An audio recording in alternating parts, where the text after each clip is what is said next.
Hello guys, aujourd'hui nous allons parler du film Barbie.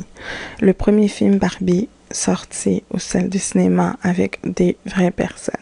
Le film met en vedette Margot Robbie et Ryan Gosling ainsi que plein d'autres acteurs et actrices de talent. Le film a provoqué un raz-de-marée d'influenceurs ou d'influenceuses qui faisaient que parler de Barbie, que ce soit sur Instagram, TikTok, il n'y avait que des vidéos avec des personnes qui copiait ou inspirait du look de Barbie, que ce soit sa vie en rose, sa maison de rêve ou ses styles. Le film est si connu que si vous allez sur Google en ce moment et que vous tapez que ce soit le nom des acteurs ou le film Barbie, vous allez voir que Google va projeter une image en rose avec des petits brillants roses, tellement que le film est connu. L'histoire raconte Barbie qui vit à Barbieland.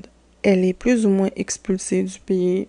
Elle décide de sortir du pays pour aller trouver la personne qui joue avec elle parce que elle est loin d'être une poupée à l'apparence parfaite. N'ayant nulle part où aller, elle part pour le monde des humains et cherche le vrai bonheur. C'est ça l'histoire en gros de Barbie. Le film a vraiment fait quelque chose de sûr. Ils n'ont pas nécessairement expérimenté beaucoup plus que je m'y attendais. Par exemple, dans les films de Barbie, ils véhiculent plein de messages positifs tels que l'amitié, la confiance en soi, la persévérance et l'importance de poursuivre ses rêves. Il offre des messages inspirants aux enfants et les encourage à croire en eux. Ce film n'a pas vraiment mérité tout l'engouement que les gens en avaient pour.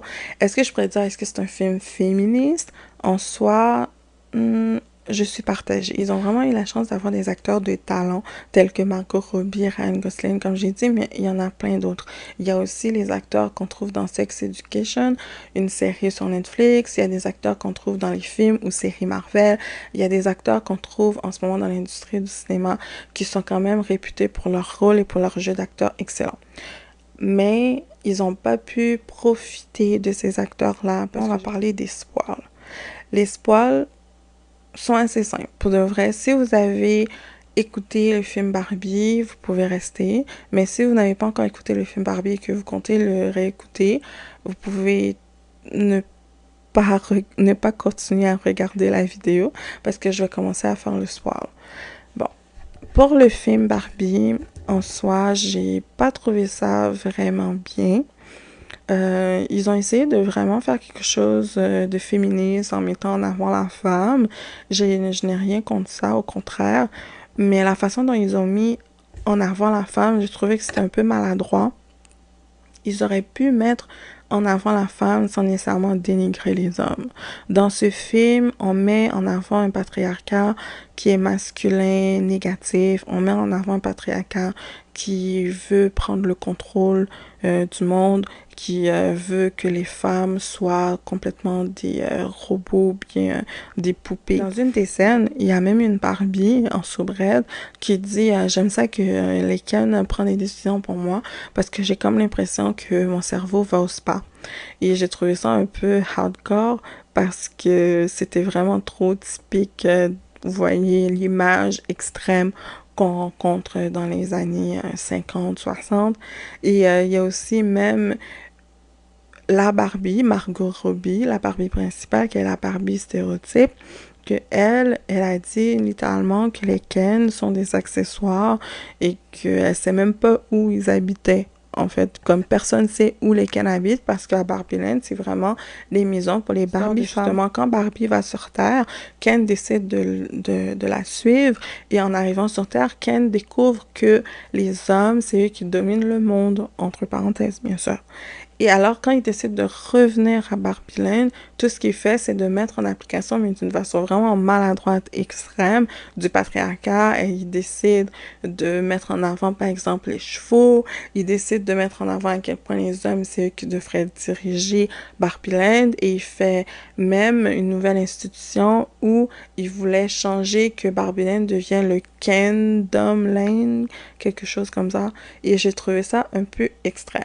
Et ce que je n'ai pas aimé à la fin du film, de façon globale, c'est que les Ken n'ont même pas pris la leçon. C'est que les Barbies ont gagné, mais à la fin, c'est comme si c'était rien passé.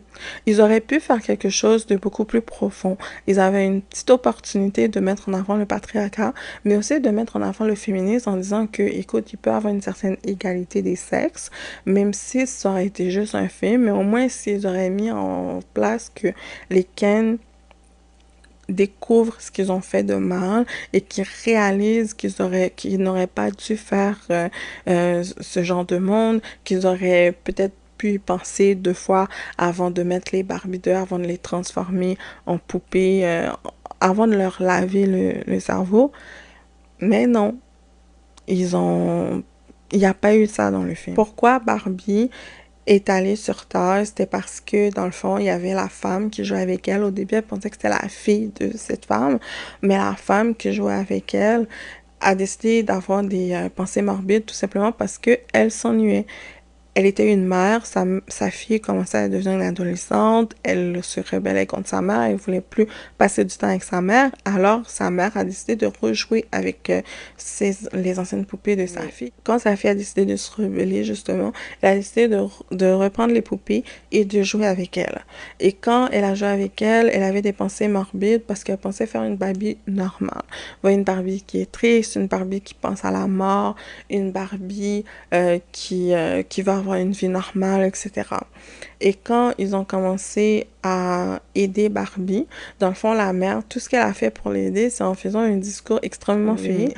Et ce discours représentait bien ce que je ressentais. Quand j'écoutais le film, j'étais dans... C'est vraiment ça que je ressens en ce moment. Surtout quand on regarde la société, comment la société a un impact sur nous, puis c'est un impact négatif. Comment nous, la femme, on se sent mal, on se sent pas représenté. C'est soit qu'on nous dit de perdre du poids, mais il faut pas dire qu'on veut être mince, mais il faut quand même être en santé, puis il faut à la fin être mince parce qu'être en surpoids, c'est pas bon. Les hommes n'aiment pas ça, ça fait...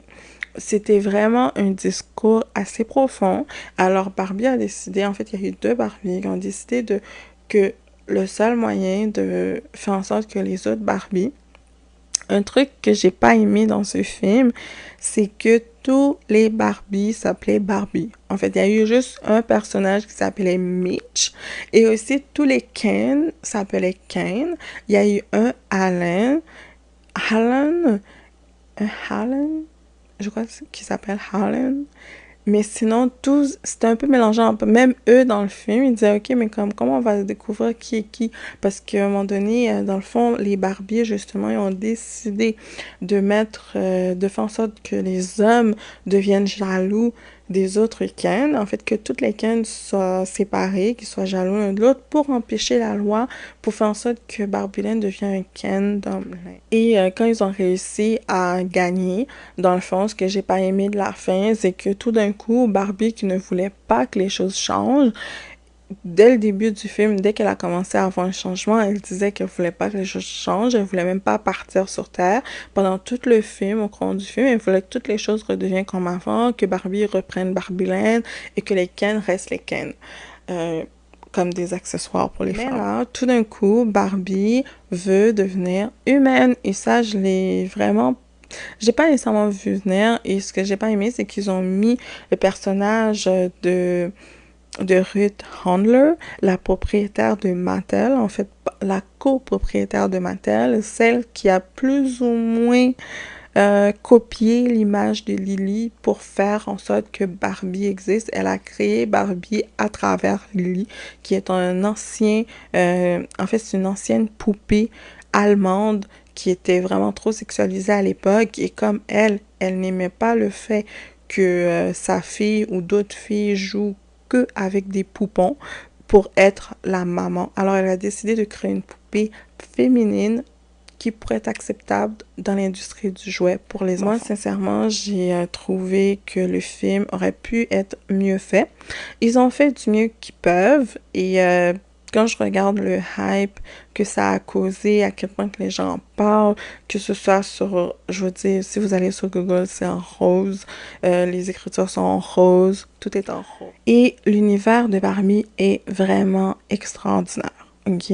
Elle explore différents genres et univers offrant une variété d'histoires et de décors, que ce soit dans les contextes de contes de fées, d'aventures fantastiques ou de situations contemporaines. Il y en a presque pour tous les goûts. Cela permet d'élargir l'attrait des films auprès d'un public diversifié. Avant d'aller regarder le film Barbie, pendant qu'il est encore au cinéma, je vous conseille d'aller regarder mon autre vidéo. Ou si vous l'avez déjà regardé, c'est pas grave non plus. Vous pouvez aller regarder mon autre vidéo qui parle de justement l'industrie, l'histoire de Barbie, où j'explique plus en détail l'industrie du Barbie et l'industrie de la poupée pour jouer pour enfants. Sur ce, je vous souhaite une excellente journée. N'oubliez pas de vous abonner pour ne pas manquer d'autres vidéos et de cliquer sur la cloche de notification et de liker et de partager cette vidéo. À la prochaine.